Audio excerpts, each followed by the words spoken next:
E aí pessoal, eu sou o Odir Fontoura e está começando mais um News Z. Antes de tudo, já vou pedir para você, deixa o seu like aí, se inscreve no canal e compartilha esse vídeo com um amigo que eu aposto que ele vai gostar de saber sobre os temas de hoje e eu já aviso, ó, que são muito legais. E explorando algumas coisas do reino animal, a gente vai falar um pouco mais hoje sobre o bicho preguiça, que está presente na nova novela do SBT, A Caverna Encantada. Falando aí em assuntos relevantes, há 30 anos atrás era instaurado no Brasil o Plano Real, que livrou o país de uma grave inflação. Mas calma, eu vou te explicar direitinho o que é uma inflação e como que isso teve impacto na política e na economia de todo o país.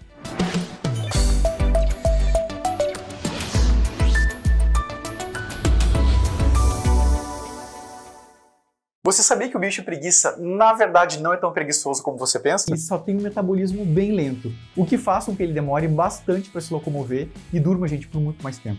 Inclusive, quando a gente pensa em bicho preguiça, essa é a principal característica que vem à mente. Ele caminhando devagar, dormindo, mas ó, ele é bem mais do que isso. O moleza que eu diga, hein? Eu não sei você, mas eu já tô completamente fascinado nessa figura que é o amigo da Ana, da nova novela do SBT, A Caverna Encantada. O moleza, gente, basicamente é uma mochila em formato de bicho preguiça que ganha vida quando a amiga precisa dele. E ao contrário do que a gente pode imaginar, esse moleza é pra lá de agitado, hein? Se esse animal te deixou curioso, que nem eu, você vai gostar de saber mais sobre ele. Vamos descobrir junto? Bora comigo!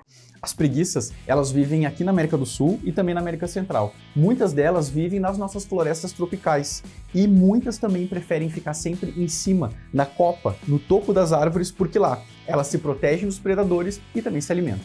Elas são herbívoras, então elas comem folhas, brotos, frutos de várias espécies e de árvores e também de cipós. Olha que algumas podem até comer pequenos insetos ou até carniça para complementar a dieta. Como eu disse, elas são conhecidas por dormir bastante, às vezes 15, 20 horas por dia. Imagina, as preguiças, elas evoluíram desse jeito aí, dormindo muito, com o organismo funcionando bem devagarinho para economizar bastante energia. E entre outras curiosidades, olha só, elas não enxergam muito bem, então elas precisam muito do olfato e do tato para encontrar a comida delas. Elas são também muito solitárias, o que é bem mais fácil para economizar comida nos recursos delas, e também nadam muito bem. Sabe a cabeça dela? Ela vira até 270 graus, isso é ótimo, porque protege essas preguiças dos predadores. Mas de tudo isso, sabe o que eu acho mais legal, na minha opinião, é o fato de que a gente tinha nada mais, nada menos do que preguiças gigantes aqui no nosso território, aqui no Brasil, lá na época da pré-história. Foi descoberto há pouco tempo atrás, no interior de Minas Gerais, a ossada, ou seja, um esqueleto muito antigo de uma dessas preguiças gigantes. Além disso, também ainda do período pré-histórico, a gente tem pinturas que foram feitas nas cavernas, lá da região amazônica, a respeito desses animais. Não é doido isso? Os bichos preguiças, eles podem realmente surpreender, né? E é por isso que eu vou continuar bem atento à história da Ana com o moleza. Eu quero só ver em quais aventuras eles vão embarcar. Agora vamos voltar de novo ao passado, mas não tão longe assim. Só até o ano de 1994. Imagina ir ao mercado e ter que fazer uma compra gigante porque os produtos podem aumentar de preço de uma hora para outra. Essa era a vida da população brasileira durante os anos 80 e o início dos anos 90. Muitos tentavam estocar os alimentos em casa para que não precisassem pisar no mercado por um bom tempo, já que os preços dos produtos eles eram um de manhã e outro no final do dia. Impossível no mercado assim. E olha, desde a independência, o Brasil já tinha tido 8 tipos de moedas diferentes. Todos esses planos econômicos fracassados, até que foi desenvolvido então o nosso Plano Real, que é uma moeda que existe até hoje e foi desenvolvida na época pelo presidente Itamar Franco. E aí, sob o comando do então ministro da Fazenda, o Fernando Henrique Cardoso, que aliás acabou até virando presidente, o plano alterou a realidade de todos os brasileiros e trouxe de volta o poder de compra da população. Quer entender em detalhes como que surgiu essa moeda que hoje a gente chama de real? Vem comigo que eu vou te explicar. Faz de conta que você tinha aí 100 cruzados, ou 100 cruzeiros. Sim, era assim que a gente chamava o dinheiro nessa época.